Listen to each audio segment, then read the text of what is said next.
Welcome back to Scottish Food Guide HQ, and today we're talking venison. Now, it's been in the news quite a bit, venison, because venison is from the deer, and they're saying there's a surplus of deer in some places in Scotland, that they chew the trees that people have planted. We won't mention those plastic things they put around all those trees, which really get my goat. But today we're talking deer, not goats. And we're going to cook some beautiful venison and tell you a little bit more about it as we cook. So I've got some lovely haunch of venison here. This is red deer. This one happens to be wild, but you also get fantastic farmed venison. So you can get wild from the likes of Rothiemurchus estate, Churchill venison over in Argyll, and you can get beautiful farm venison from the Carmichael estate in Lanarkshire. They're all delicious. Just use what's local to you. I think they all do mail order as well, and it's delicious. It's also very healthy. So I've put a little bit of rapeseed oil on it. Laid down my rapeseed oil somewhere, it's here somewhere. And I'm going to give it a little bit of seasoning with salt and pepper. I've got some Sky sea salt today, so a little bit of sea salt. There we go. And some black pepper. Now it's already had a little oil with Summer Harvest rapeseed oil, the bottle of which will suddenly appear before you in the next take. And I'm going to pop these in a hot pan to just seal the sides to get a nice little bit of caramelization on the outside, which helps the flavour and seals in the juices as well. So I'm just going to turn behind me and you'll hear a sizzle in the pan. Good sizzle there. And there is the rapeseed oil. Now, whenever you've been touching raw meat, always give your hands a wash. So this particular piece of venison I have today is from the Highlands, and it's from a red deer. But there are other forms of venison around. The red deer is the big one, the monarch of the glen, the stag. The ones that are the next size down are the fallow deer, which are delightfully speckled, very beautiful.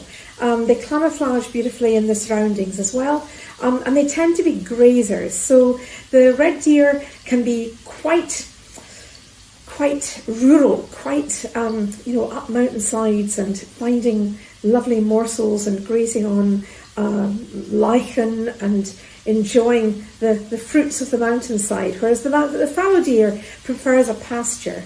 And the smallest of the three in Scotland is the roe deer, which you often see, oh, there's the cuckoo, which you often see out in fields when you're driving by, in little groups of 2 or 3.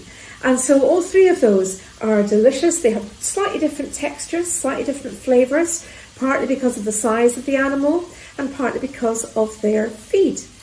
And all of them are very different from beef in that they don't tend to be marbled.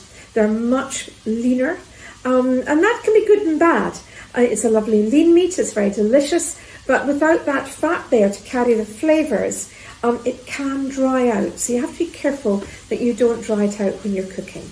So you can do a lovely slow, moist, long cooking, or you can treat it more like a steak, which is what I'm doing today, because I happen to have this lovely haunch, which was a real treat. So I thought we'll just enjoy it and have a little midweek celebration in the kitchen here, ready for your Sunday programme.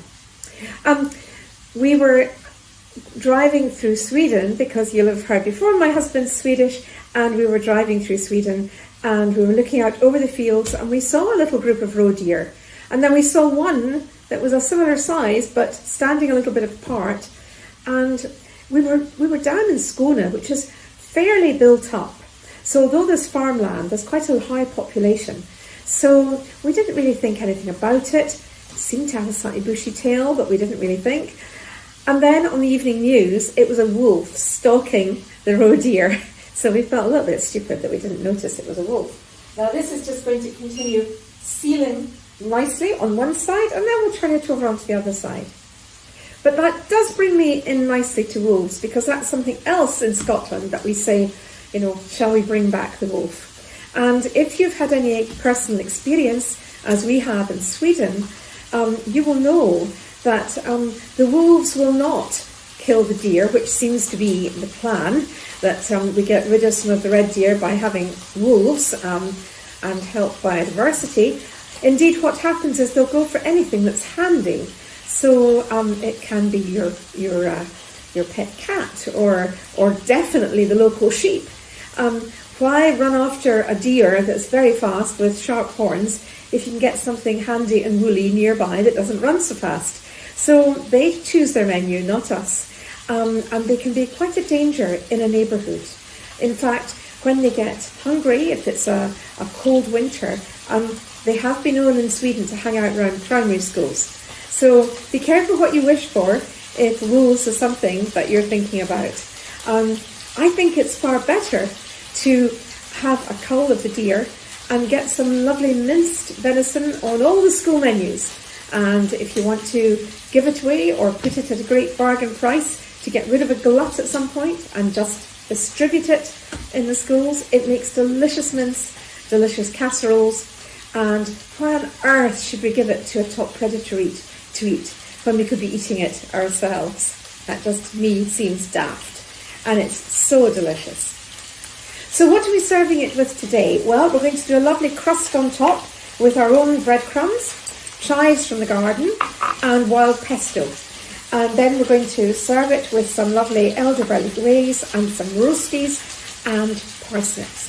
So I will just have a look and see how this is doing. Here we are, it's in the pan, and I think that side will be nicely done. And we can turn it over. Oh, look at that, that's beautiful. That is exactly what we want, like so. So we'll do the other side and then we'll continue. So now both sides are done of these lovely venisons. I just thought I would cook them both at the same time. I could have left one in the freezer, but I thought I'll do both and then they're ready and we can enjoy them as cold cuts as well. So these are going to come out into an ovenware dish. If you had a Le Creuset, you could just do it, from one casserole pan and then straight in the oven. And I'm going to pour over these lovely juices, like so. And I'm going to put a little bit more oil in the pan, and I'm going to start sauteing the potatoes. Now this is really just for speed.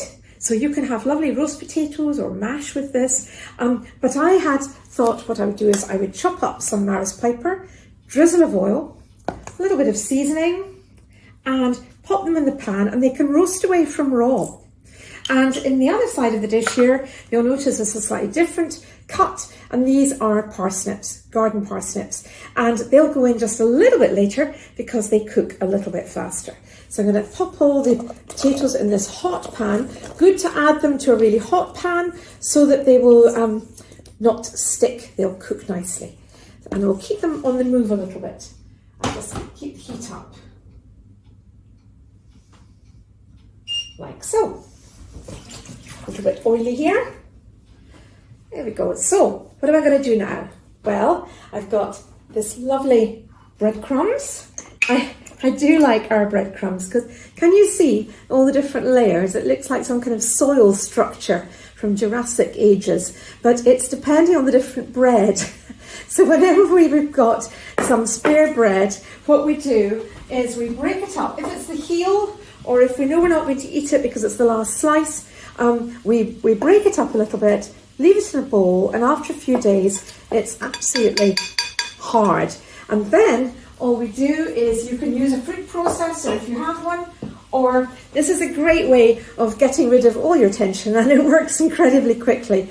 So in no time at all, you have got beautiful breadcrumbs that beat anything in the shop, and they're all for free. So that's what we're going to use. So I'm going to put in enough to cover the top. So maybe 3, 2.5 spoonfuls.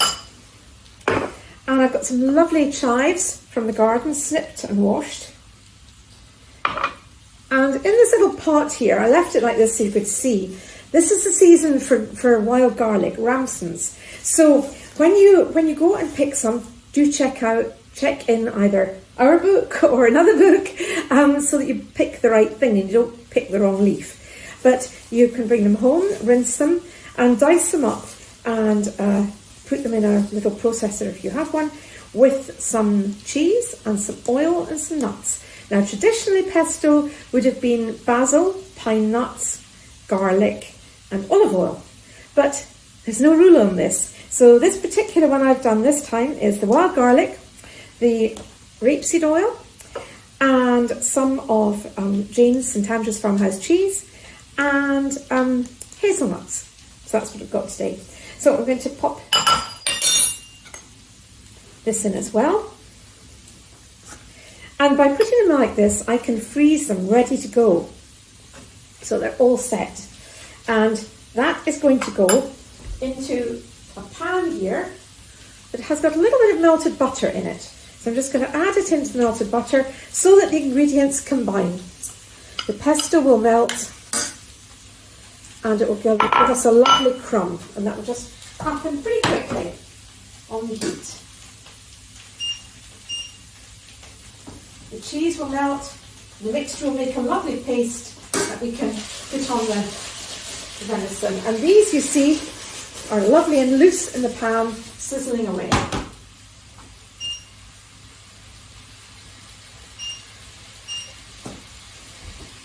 And as soon as that's ready, we're going to spread it on the top.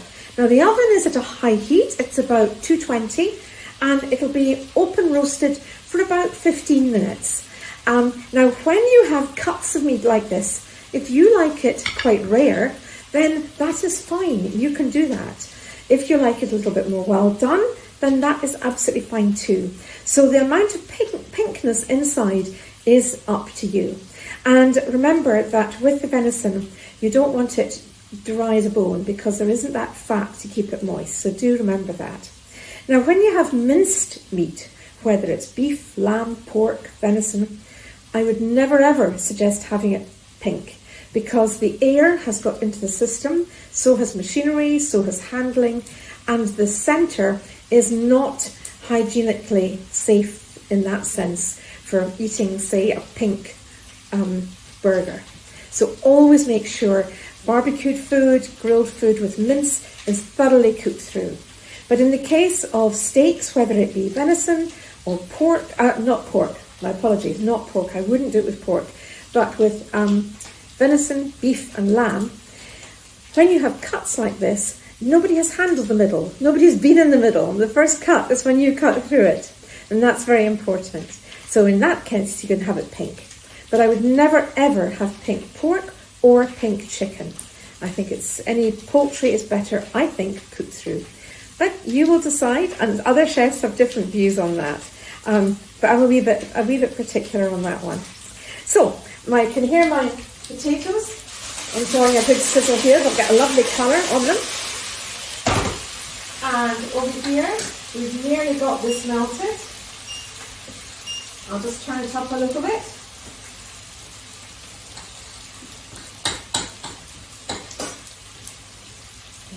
And there we have a lovely, lovely paste to go on our venison. And you can press it on and it just adds a lovely little colour, a crust, and it's really nice for the presentation and the flavour.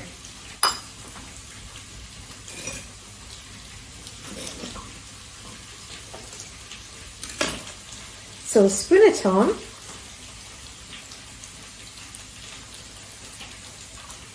Now I'm going to use all of this, but if I wasn't going to use it all, then don't double dip from the meat back into the dish. It's quite important not to do that. So just be aware of that.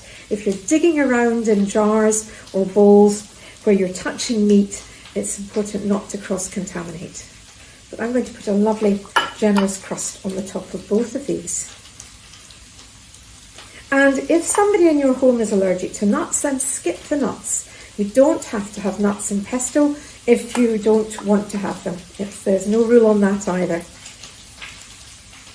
Now there are a couple of other deer that I didn't mention from the reindeer family. Now we don't generally have reindeer wandering around Scotland, although there is a beautiful herd up on the Cairngorm, which are available for pulling Santa's sled and other celebrationary activities. And they're absolutely beautiful animals. And in the Nordic countries, there are a few wild reindeer left, and the Sami people herd their reindeer, and they have got a tradition of doing dry curing, so that they preserve the meat for the winter months and for when they're out travelling, so that they can have cold charcuterie, which is really delicious. I've tasted it myself. So they make a lot of different charcuterie with their reindeer. And there's a lovely little reindeer with short legs on Svalbard, which is that island in the far, far Arctic north. And for them, because they've got such short, dumpy legs because of the severe cold, they're known as the Svalbard pigs, because in the distance on the horizon they look like pigs because they've got such short legs. And it's said with great affection, and they're pretty unfazed about the public. They wander around the town as well. I've never been, but we have family who've been. And if you're interested in reading about all these different kinds of deer, there's a whole chapter on them in our book, along with recipes. So, something to think about, a great present for somebody. Here we are, these are ready to go in the oven. High oven, 220 for 15 minutes.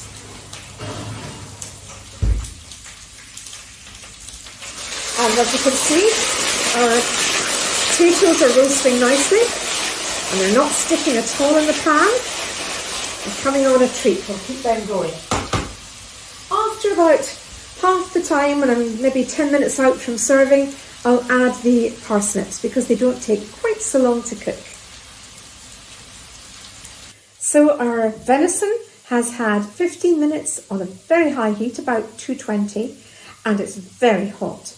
But it's also equally important, as it's still carrying on cooking, that it's allowed to rest, so the muscle relaxes. It'll help with carving, with flavours, and also, as I say, it's continuing cooking. So cover it and keep it warm and let it rest for the next 15 minutes. And then we should have some beautiful pink venison. On the cooker here, these are coming on a treat, as you can see, lovely rich golden colours. I've added the parsnips, so they're in the mix now. And they will carry on cooking while that's resting, and by that time they'll be ready. Now you can obviously just cook them as roast potatoes or as mash. For roast potatoes, I would part boil them, drain them and put them in a dish in a hot oven for probably about 40 minutes or so with some rapeseed oil, or if you have any dripping or fat, that's fantastic as well. But this is a kind of cheats method because I've got the lovely juices in the pan, so they're taking on the flavour of the juices that were there when the venison was searing, so nothing is wasted and those flavours are there, and because they're all just a quick small dice, they cook very quickly.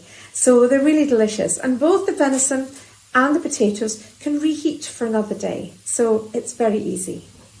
Now, in Sweden, as well as venison, which they have too, they have the red deer, they also have one of the big five, which is moose. And we see them from time to time on the road or at dusk, and they pretty much keep away, and they are solitary, and they are so kind of grey-brown that they merge into the woods, and it's very, very hard to see them when they stand stock still. But occasionally they get into trouble and up to mischief, particularly in the autumn when it's the apple season, because moose love apples. They spend a great deal of their year eating twigs and branches and leaves, and when apple season comes, the cuckoo likes an apple as well. And because their digestive system is tuned in for dealing with the branches and the leaves, when it has a lovely ripe juicy apple, then it converts very quickly into alcohol, and you have one drunk moose. Now occasionally I've seen on the internet, oh, that's just an urban myth, it doesn't happen. Yes, it does. And there was a wonderful incident where a moose got stuck in the apple tree trying to reach that higher one, higher, and then got himself totally stuck. and they had to bring in the fire brigade. The apple tree didn't do well because they had to cut off branches from the apple tree to extract one very dozy, drunk moose, who then proceeded to lie out on the lawn for quite some time and then slope off with a very sore head. So it does happen. But in our book, any recipes can work well for roe deer, fallow deer, red deer, reindeer, or moose. So they're all of a genre, they're all of a family, a species, that have similarities when it comes to cooking and flavour, that vary depending on the breed and the feed, but nevertheless, they are very, very similar in the way you treat them when you're cooking them. So our tip for the day: don't feed apples to a moose and don't overcook any of the venison type dishes unless you are using a long, slow, moist cooking where it's not overcooking, it's just slow cooking. So these are resting and these are still doing their lovely sizzle away here, getting lovely roasted, lovely colour and flavour from that fat that the venison was cooking in. Last but not least, I mentioned earlier we've got our elderberry glaze. Now, look at this. This is yummy. Now, you can use black bramble jelly, you could use red currant jelly, and you can buy them commercially. But come August, September, the elderberries are flowering, and it's very, very easy to make an elderberry jelly. Recipes in the book. And by this time of year, we're getting to the end of ours, and this one had been lying in a jar, I confess, with only about a third left in the jar. And so with all that air and with it being open, closed, it had gone a little bit crystallised. It was a little bit scratchy and the sugar crystals were there. So all I did was literally empty the jar, put it back in a pan and melt it. And I've got this wonderful glaze that will be perfect with the venison. So if you have a jar that's maybe a jam that's become a little bit solid, or as I say, a jelly that becomes a little bit crystalline, don't give it up, don't bin it. There's usually a way to resurrect it. In the case of a jam that's gone like glue, add a little bit of boiling water in a pan and just melt it and resurrect it. Put it in a nice jam dish and it'll be super. So think twice before you waste any food, because it's such a shame to do that. We'll come back to see the finished dish. So here we are back with our finished dish. Absolutely delicious. This is mouth-watering. It's the most beautiful piece of venison. The lovely roasties with the parsnips through it and the lovely curd crust. And look at that beautiful, evenly distributed pink. Now, if you want it a little bit longer, give it a little bit longer. That has rested and it's sliced like a dream. And just notice that there isn't any stripes in that cut. When you see a steak and there's stripes of darker red and lighter red, then it hasn't rested. It hasn't had a chance for the juices to relax and go back into the meat. And I'm going to finish it off with a little bit of this beautiful glaze. So I'm wishing you happy cooking, and I hope you enjoy this recipe and many more of my recipes, which are on the channel, on Indie Live. So do take a look. And if you enjoy it, have a look on our website, scottishfoodguide.com, and you will find the lovely producers like the Sky Sea Salt and the Summer Harvest Rapeseed Oil. You will find venison producers, potato producers, chefs who will cook for you so that you can have a night off or a lunch off. It's all there, quality assured. And if you want to read more about our work and our recipes and our food guide, buy the book. It's available from the website or from selected farm shops. See you next time.